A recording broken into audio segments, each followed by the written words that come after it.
Hi everybody. Today is November the 25th, and as always, we're gonna tell page story. This page story had changed a lot of people's life and shed light into why something happened to our life and how we can create or manifest our dream life in a very certain way. Are you ready? Let's get started. What is this? This is our pen. What do we use this pen for? To write. Now there's a dog inside the room. I'm gonna read this info. The dog, what does the dog do? The dog probably will sniff, lick, or chew fish, right? Does the dog see this one as a pen? No. So for the dog, this one is not a pen, but for the human, this one is a pen. So who is correct, the dog or the human? The answer is both correct. For the dog, this one is a chewing toy, where for the human, this one is a pen to write. The dog is correct in the dog world, and the human is also correct in the human world. So that is our first lesson, both are correct. Now, let's imagine that there is a table in front of me. So I'm going to put this thing on the table, and then both the dog and I will walk out the room. So inside the room, there be no human, no dog. What does the thing become? Is it still a pen or a chewing toy? No, it becomes almost nothing, and the ancient wisdom called it as the emptiness. The emptiness is actually a very magical definition. As we understand the emptiness, we be able to achieve anything in our life, just like Ishi Michael Roche applied the emptiness into his business and was able to build a business with revenue of $250 million a year. He's also able to help several refugees. So what is the emptiness? Why is that so magical? Let's go back to the pen story, okay? So this thing is currently on the table, and when there is no human, no dog, or nothing to interact with, it is almost nothing. But as soon as I go back into the room and I look at this become a pen. When the dog come back to the room and the dog look at this becomes a chewing toy. And when both the dog and I come back to the room at the very same time, we both look at this at the very same time. What does this thing becomes? It becomes two things, a pen for me and a chewing toy for the dog. So a single thing when there is no human, no dog, it comes back to choose what we call the emptiness. However, it also has the potential to become anything or anyone, depending on who or what is looking at this, and that is our second lesson. Along with the emptiness, we all have limitless potential. Now, I see this as a pen. So does this pen coming from me, or does this pen coming from the thing itself? This pen is actually coming from me. Why am I so certain? Because if this thing is the pen itself, then the dog or anything in this entire universe will have to see it for what it is, which is a pen. But does the dog see this one as a pen? So this pen is actually coming from me. This pen is actually coming from my mind. And everything is actually coming from our mind. So that is our third lesson. Everything is actually coming from our mind. Now, we all agree that this pen is coming from my mind, right? So I'm going to change my mind. I'm going to think this one become a diamond, okay? So please pray with me. Diamond, diamond, diamond. Open my eyes.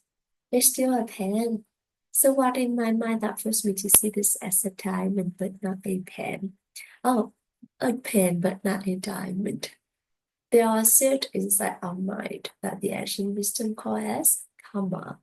When we see something that sit inside our mind, pop up, open up, and cover the things and may us see it for what had been planted earlier into our mind. So who planted those seeds into our mind?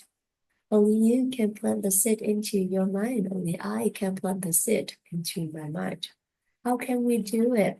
By three ways: by our word, by our actions, by our thoughts, especially toward other people. So for instance, I'm going to hold on to this and I'm going to say that I have the pen. Would you like to have this pen? And when my friend say yes, please, I'd be so happy to give this to my friend with the hope that I can help my friend. So when I give this to my friend, I'm going my hands, this palm will open up, and both me and my friend will see it and install a remark in my mind. A couple days later, when I see this, I recognize this one as a pen, which means that the seed of the pen has already been planted into my mind and pop up, open up and cover this thing and made me see it. Like what had been planted earlier into my mind, which is a pen. And this is how a pen become a pen, or anything surround us become what and who they are to us.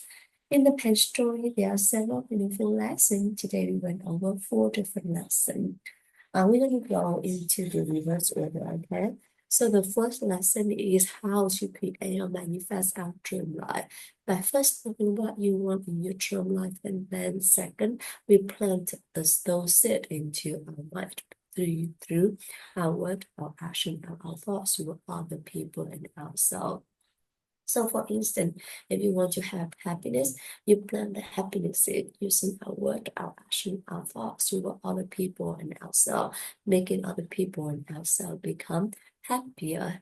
If you want to have prosperity, you plant the prosperity seed using your word, your action, your thoughts, with yourself and other people, making everyone richer. And same like that for any kind of seed, like any kind of thing, anything that you would like to have in your life.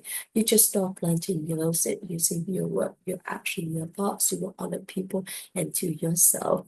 And so with that, we go into the very important lesson is that, your current word, your current thoughts, and your current action toward other people and toward yourself. What create or dictate your future life. So be very, very mindful of your word, your action, your thoughts toward other people and toward yourself as well.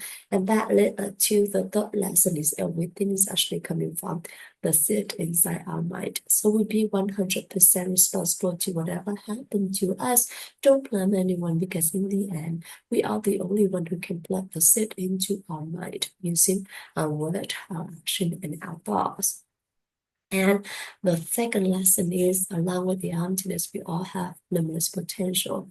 So trust your potential, trust the potential of everything and everyone surround you, and trust the potential of whatever happened to you. Don't blame anyone because in the end, you are the only one who can plan. Oh, and then know that.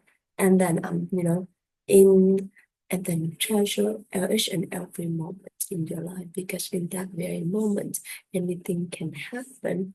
And the first lesson is both correct. So we learn to respect each other's opinion, we learn to respect each other's choices, and we learn to listen to each other with a compassionate heart. And the lesson that I would like to share with you all today is the lesson about habit.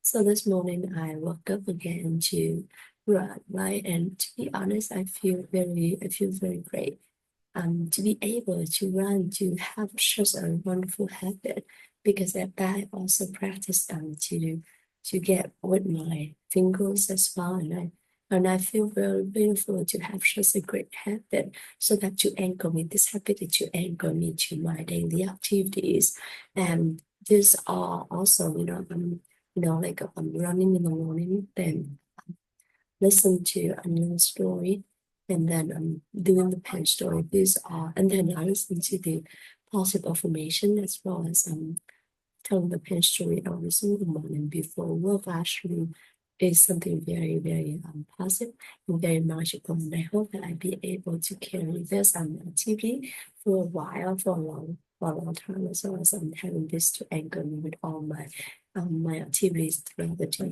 and anchor my life as well. Thank you everyone for listening to me today.